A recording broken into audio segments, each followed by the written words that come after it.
Good morning guys, welcome back.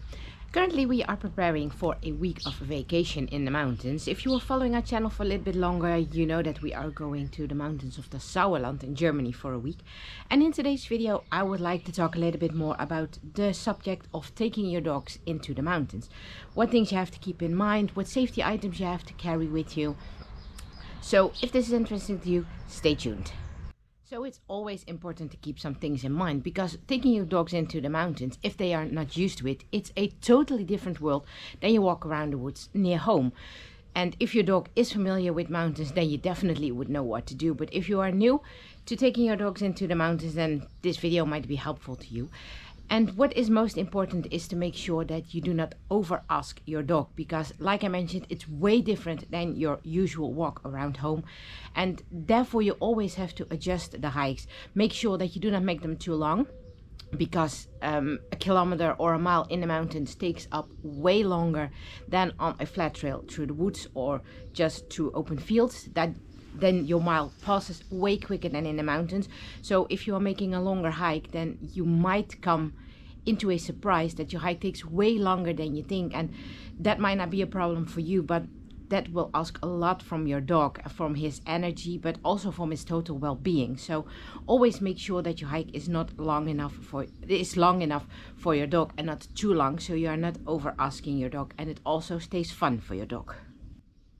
The second tip is to be aware of the terrain that you will be hiking in. Is it going to be a mountain trail through the woods? Then there wouldn't be any problems. But if you are hiking over, for example, mountain ridges, be aware that it's very different for your dog. And if it is a wider ridge, it's not a problem at all. But sometimes you have those really narrow mountain ridges, and it's not a problem for a dog to walk on those if they are familiar with it and they know how to control their paws, because it sounds a little bit weird, but a lot of dogs do not know that they have behind legs as well. And you can train that by, for example, letting your dog walk over sticks or something that he has to lift up his paws, and then you can see very clearly if your dog is aware of his back legs. And that is very important, because when your dog thinks he only has two legs, it will be very difficult for him or her to navigate through a mountain ridge. So that is something to keep in mind, to make sure that your dog is able to handle the mountains terrain that you are going to.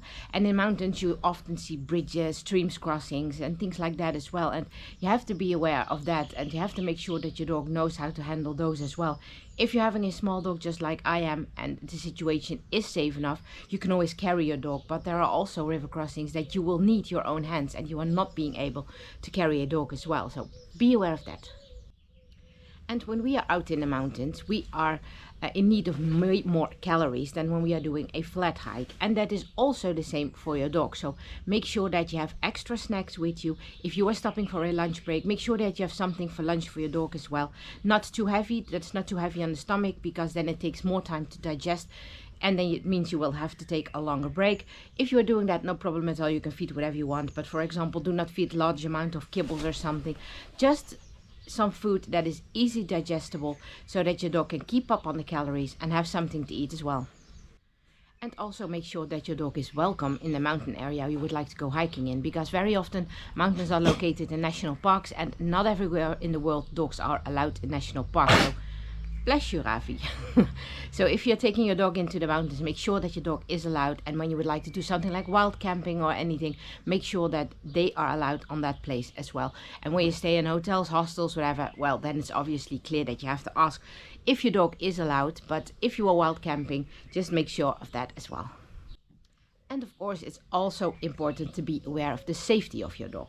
First of all, it's very important to let your dog a harness instead of a collar, because collars can cause really bad harm when things are going wrong into the mountains. Plus, your dog's having pressure points on body parts that you do not want to have your dog pressure points. So definitely when going into the mountains, I recommend it all the time, but definitely when you're going into the mountains, make sure that your dog is wearing a safety harness.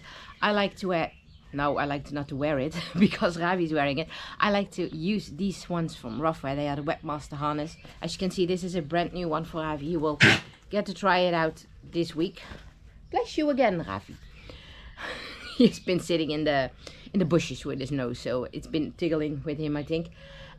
These are great harnesses. They have a handle here so you can help your dog getting over trees or something, or help them with river crossings. So very nice with that. A nice sturdy loop to attach the leash to, and a double attachment point, so it is not easy for your dog to get out of these harnesses. So when they slip down a cliff or something, they will not slip out of the harness. And it is up to you and the safety of your dog to keep your dog on leash as much as possible. And if it's not allowed, you heard it in one of my previous videos, don't let your dog off leash. But if you are hiking somewhere where your dog is off leash allowed, well, that will be a big party for your dog. I will let Ravi run off leash as well if he is allowed to. But always make sure that you have a tag on the harness of your dog.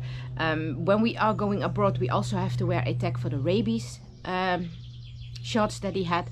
But we always carry a tag with my name and phone number on it. I do not have my address on it because that doesn't make any use when we are abroad. But I always have my phone number on it. I make sure that this is always hanging on the harness or eventually the collar of your dog. So when he or she gets lost and is being found by other people, they know who to contact. Something in regards to safety as well is your first aid kit. And we are always having a first aid kit with us as a hiker. But are you aware that there also has to be stuff in there for your dog?